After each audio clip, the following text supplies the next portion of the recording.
नमस्कार। स्वागत है आपका द न्यूज लॉन्चर पर। मैं हूं अशोक वानखड़े, लेकर आया हूं आपका अपना कार्यक्रम डायरेक्ट हिट। 7 राज्यसभा सांसद 10 में से अलग हुए आम आदमी पार्टी से और बीजेपी में ज्वाइन करने की घोषणा की।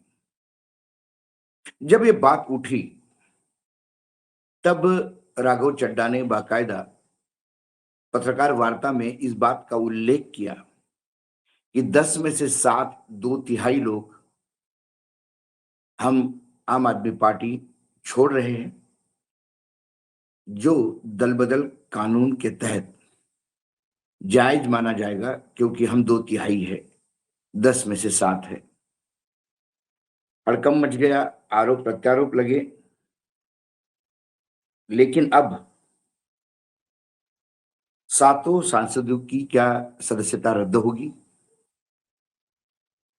क्या अमित शाह जी के चक्कर में ये 7 फंस गए? राघव चड्ढा और उनकी पूरी जो कंपनी है, क्या वो सुप्रीम कोर्ट उनके खिलाफ आम आदमी पार्टी जाएगी? वरिष्ठ सुप्रीम कोर्ट के वकील कपिल सिब्बल और संविधान विशेषज्ञ आचार्य तो कम से कम ऐसी रूल बताएं जो ये बताते हैं कि कहीं ना कहीं कुछ गड़बड़ तो है। और जब आम आदमी पार्टी की तरफ से प्रेस कॉन्फ्रेंस हुई, उसमें बहुत सारी चीजें रेखांकित हुई। क्या राघव चड्ढा समेत सभी 7 सांसदों की सदस्यता रद्द होगी, जिन्होंने आम आदमी पार्टी छोड़कर खुद को बीजेपी में विलय कर लिया है? कम से कम आम आदमी पार्टी ने तो यही दावा करते हुए राज्यसभा चेयरमैन को लिखित अनुरोध किया है कि इन सभी 7 सदस्यों की सदस्यता रद्द की जाए। इसने कहा है कि संविधान के विशेषज्ञों की का कहना है कि संविधान की 10वीं अनुसूची में ऐसा ही लिखा है। आपके वरिष्ठ नेता संजय सिंह ने इस मामले में रविवार को प्रेस कॉन्फ्रेंस की और उन्होंने कहा कि संविधान के कई जानकारों और देश के वरिष्ठ अधिवक्ता और संविधान के विशेषज्ञ कपिल सिब्बल और पीडीटी आचार्य ने साफ कर दिया कि आपको तोड़कर बीजेपी में विलय करने का फैसला लेने वाले 7 लोगों की सदस्यता खत्म होगी। ये बहुत तौर पे साफ है। संजय सिंह ने कहा कि कपिल सिब्बल जैसे संविधान के जानकारों की राय के लेकर राज्यसभा के सभापति और देश के उपराष्ट्रपति को एक याचिका भेजी है, जिसमें संविधान की 10वीं अनुसूची के मुताबिक इन 7 सदस्यों की सदस्यता रद्द की जाए। इसके बारे में अनुरोध किया है। उन्होंने कहा कि सभापति महोदय से मांग की है कि इनकी जल्द से जल्दी सुनवाई करके अपनी ओर से न्यायपूर्ण फैसला दे। संविधान की 10वीं अनुसूची में साफ तौर पर लिखा है कि इस तरह के किसी भी तोड़फोड़ की इजाजत भारत का संविधान नहीं देता।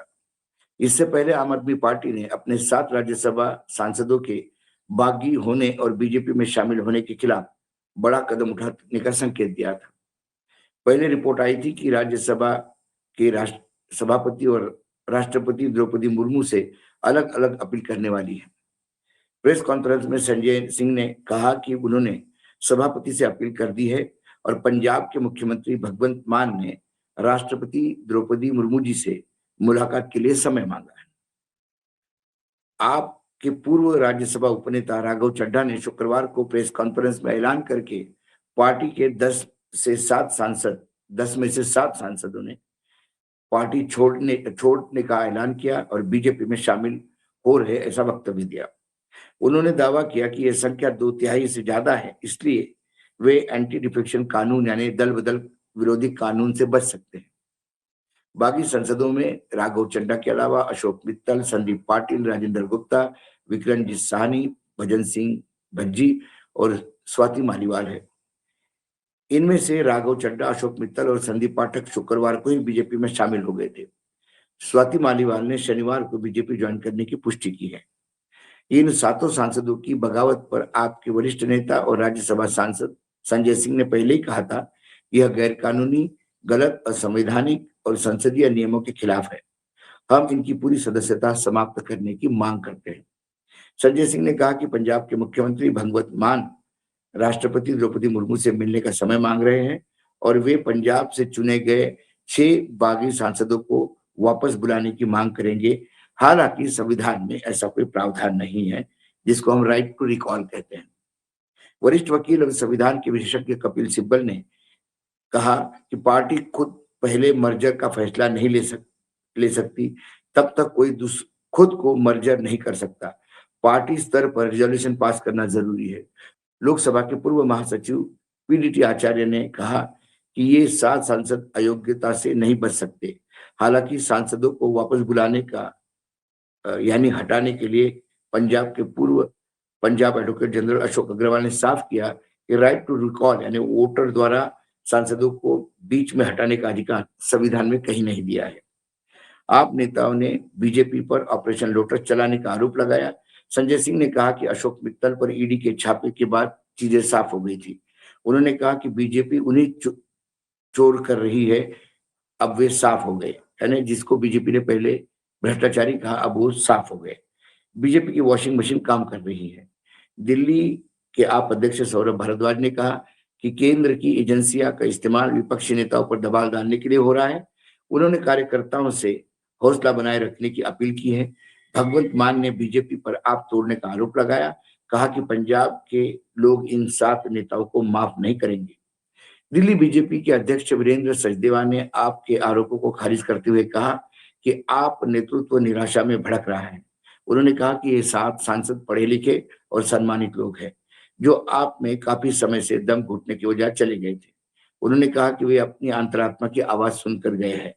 यही विद्रोही दिल्ली में आपकी सत्ता जाने के 1 साल बाद हुआ और 2027 में होने वाले पंजाब विधानसभा चुनाव के ठीक पहले आया। आपकी राज्यसभा की ताकत बहुत कम हो गई। पार्टी अब अपने बचे हुए नेताओं और कार्यकर्ताओं का मनोबल बनाए रखने की कोशिश कर रही है। आपने साफ कहा कि वह कानून और संविधान के रास्ते में से इस मामले को लड़ेगी। पूरी जांच और फैसला आने को अभी समय लग सकता है। यह घटना भारतीय राजनीति में दल बदल और पार्टी का आंतरिक कलह की एक नई मिसाल बन गई है। आम आदमी पार्टी अब मुश्किल दौर से गुजर रही है, लेकिन उसके नेता कह रहे हैं कि वो हार नहीं मानेंगे, लड़ाई जारी रखेंगे। ये जो संजय सिंह का प्रेस कॉन्फ्रेंस है, लेकिन एक इसी में क्या ये रातों रात बदलाव हुआ या फिर कोई इसमें एक षड्यंत्र के तहत काम हुआ? तो एक खबर और भी चल रही है जो कहीं ना कहीं अमित शाह द्वारा इस डिफेक्शन को मतलब जो दल बदल हुआ है इसको एक रणनीति के रूप में अमित शाह ने प्लान किया था और इसको अमल में लाया था। जो चौंकाने वाली घटना तो लगी कि जब ये 7 लोग चले गए, लेकिन लोग कहते कि इसका पूरा जो है सुनियोजित तरीके से राजनीतिक रणनीति का हिस्सा था जिसकी शुरुआत 2024 में हुई थी। माना जा रहा है कि अमित शाह की पंजाब यात्रा और मोगा में आयोजित बदलाव रैली के दौरान ही भाजपा ने आपके असंतुष्ट नेताओं को अपने पाले में लाने की रणनीति बना ली थी। इस रैली को अब इस बड़े राजनीतिक बदलाव की एक अहम कड़ी के रूप में देखा जा रहा है। दरअसल आपके भीतर असंतोष धीरे धीरे बढ़ रहा था। खासकर पंजाब सरकार के कामकाज को लेकर इस्तीफा देने वाले 7 सांसदों में से 6 पंजाब से जुड़े थे, जिससे साफ होता है कि राज्य स्तर पर भी नेतृत्व को लेकर सवाल उठ रहे थे। इसी बीच दिल्ली चुनाव की तैयारी भी तेज हो रही थी, जिससे पार्टी के अंदर दबाव बढ़ गया था। स्थिति और तब गंभीर हुई जब 2 अप्रैल को राघव चड्ढा को राज्यसभा में उपनेता पद से हटाया गया। पार्टी ने उन पर महत्वपूर्ण मुद्दों को नजरअंदाज करने का आरोप लगाया, लेकिन इस फैसले ने असंतोष को और बढ़ा दिया। उसकी जगह आंशिक रूप से जिम्मेदारी संभालने वाले अशोक कुमार मित्तल भी बाद में पार्टी छोड़कर भाजपा में शामिल हो गए, जो इस बात को संकेत देते हैं कि नेतृत्व को स्थिति संभालने में असफल रहा। इस घटनाक्रम में संदीप पाठक की भूमिका अहम रही है। आईआईटी पृष्ठभूमि वाले पाठक कभी अरविंद केजरीवाल के करीबी रणनीतिकार माने जाते थे। उन्होंने कई चुनाव में महत्वपूर्ण भूमिका निभाई थी, लेकिन समय के साथ उनकी जिम्मेदारियां कम होती गई। जिससे उनके भीतर भी असंतोष पनपा है। पार्टी के अंदर मतभेद सिर्फ कुछ नेताओं तक सीमित नहीं था। संसदीय रणनीति को लेकर भी कई सांसदों ने असहमति जताई। कुछ नेताओं ने यहाँ तक कि कह दिया कि उन्हें संसद में फ्री हैंड दिया गया, जिससे वे पार्टी लाइन से अलग जाकर काम करने लगे।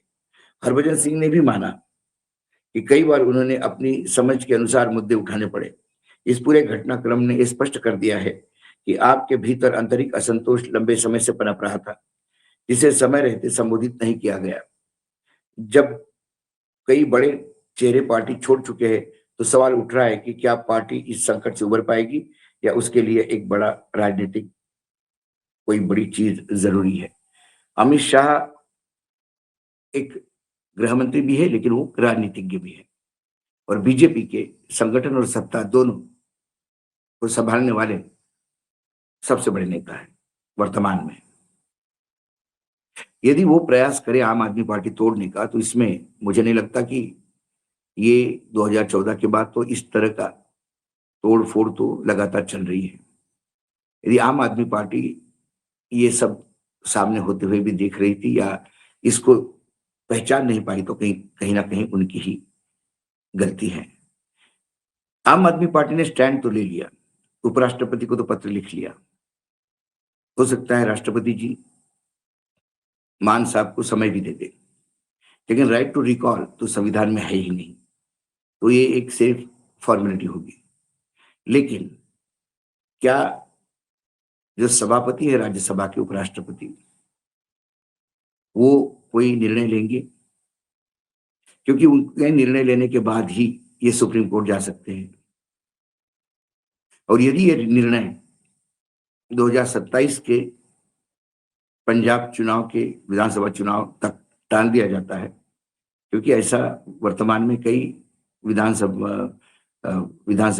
परिषदों में भी अलग अलग राज्यों के हुआ है कि राज्यपाल या जो अध्यक्ष होता है सदन का, उसने कई बार कई चीजों पे वो बैठ गए, उसका नहीं उन्होंने निर्णय दिया। तो फिर सुप्रीम कोर्ट भी यही कहेगा कि पहले उपराष्ट्रपति को निर्णय लेने दीजिए, फिर हम कुछ कह सकते हैं। लेकिन वो निर्णय ही नहीं ले और उसी एप्लीकेशन पे बैठे रहे, क्योंकि उसमें समय सीमा तय नहीं है, तो फिर क्या होगा?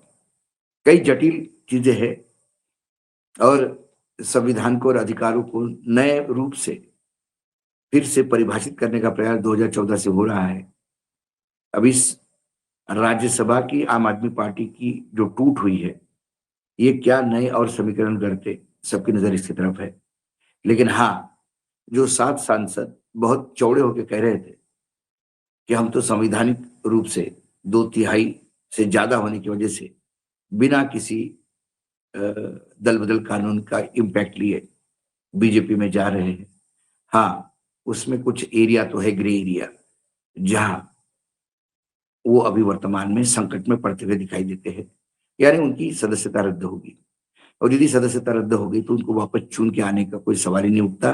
ये लोकसभा या विधानसभा का चुनाव नहीं है, ये राज्यसभा का चुनाव है, जहां चुनना आम आदमी पार्टी के विधायकों को है पंजाब के।